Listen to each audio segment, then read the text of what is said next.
안녕하세요. 오늘 딥다이브는 주 빛과 전자입니다. 코드 069540. 여러분이 보내주신 분석 보고서를 보니까요. 겉으로는 뭐 AI, 데이터 센터 이런 되게 뜨거운 테마들이 막 언급되는데 근데 속을 좀 파보니까요. 이게 전혀 다른 그림이더라고요. 네, 맞습니다. 이 회사 주가는 왜 이렇게 변동성이 큰 건지, 또 진짜 AI 수혜주라고 볼 수 있는지, 아니면 이 M&A를 둘러싼 좀 복잡한 상황 때문에 움직이는 건지 오늘 한번 제대로 파헤쳐보죠. 네, 오늘 저희가 바로 그 보고서를 토대로 해서요. 빛과 전자의 실제 사업 내용하고 또 재무 상태, 그리고 역시 가장 중요한 변수죠. M&A 이슈의 실체를 좀 명확하게 짚어볼까 합니다. 그러니까 시장에 기대하는 거랑 이 회사의 현실 사이에 어떤 차이가 있는지, 그래서 이게 정말 펀더멘털 투자인가, 아니면 상당히 고위험의 어떤 특수 상황 거래 대상인가, 이걸 구분하는 게 핵심일 것 같습니다. 좋습니다. 그럼 바로 본론으로 들어가 볼까요?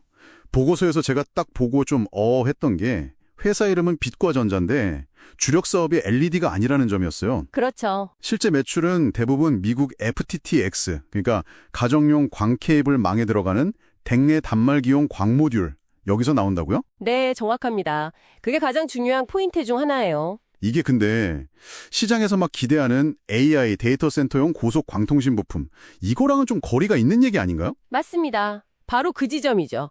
시장 기대와 실제 사업의 불일치. 근데 더 큰 문제는요, 이 매출마저도 딱 한 곳, 주 휴맥스 네트워크스에 거의 전적으로 의존하고 있다는 겁니다. 단일 고객사 리스크가 크군요. 네, 보고서 보면 2024년에는 매출이 오히려 16.4% 줄었고 계약 기간도 2, 3개월짜리 단기 계약 위주라서 안정성이 굉장히 낮아요. 언제 끊길지 모르는 좀 단발성 수주에 가깝다고 봐야죠. 그럼 만약에 그 고객사 발주가 딱 끊기면 매출이 거의 0이 될 수도 있다, 이런 얘기네요? 네, 극단적으로는요.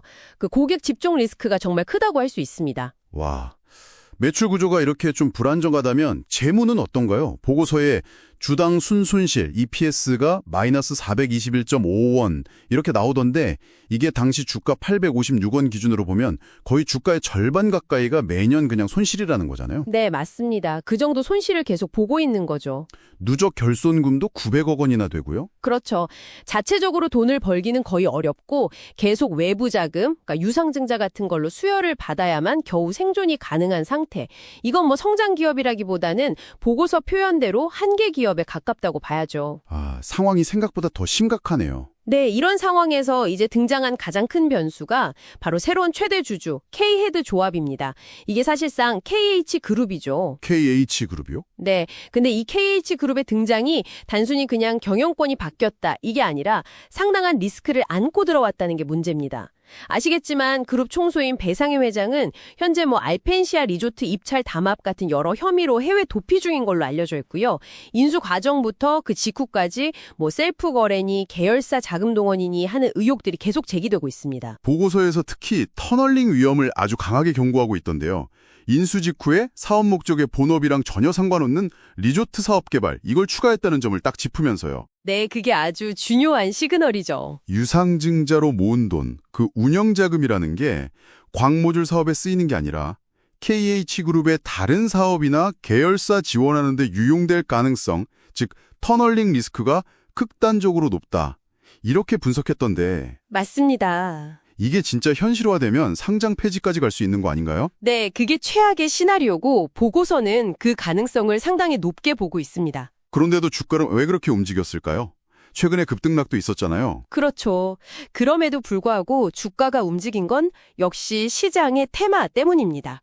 크게 세 가지 정도가 섞여 작용한 것 같아요. 첫째는 뭐니 해도 여전히 강력한 AI 데이터 센터 테마. 아직도 그 기대감이. 네.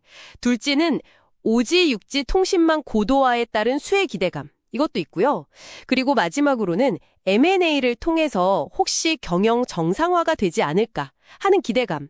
이 세 가지가 막 뒤섞여서 주가를 밀어 올린 거죠. 특히 엔비디아, 14조 AI 빅뱅 이런 뉴스 나오면 그냥 같이 움직이고 그랬던 거죠. 맞아요. 그런 뉴스에 직접적으로 반응하는 모습을 보였죠. 하지만 저희가 앞에서 살펴봤듯이 실제 펀더멘털이나 M&A 주체를 둘러싼 리스크를 고려하면 이런 기대는 사실 좀 근거가 약하다고 봐야겠죠. 그런데 보고서에서 KH그룹의 인수 원가를 추정한 부분이 좀 흥미롭더라고요.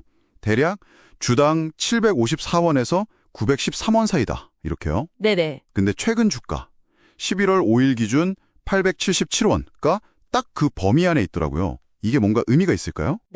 보고서도 그 점을 지적하는데요. 그 가격대가 KH그룹 입장에서는 일종의 원가 개념이니까 심리적으로나 기술적으로 중요한 지지선이나 저항선 역할을 할 가능성이 있다. 이렇게 분석합니다. 그렇군요. 기술적인 분석이네요. 네, 물론 이건 기술적인 관점일 뿐이고요. 더 중요한 건 역시 미래 전망인데 보고서는 2026년 실적을 두 가지 시나리오로 예측했어요. 하나는 KH그룹이 자금을 유용하는 최악의 경우, 소위 자금줄 시나리오.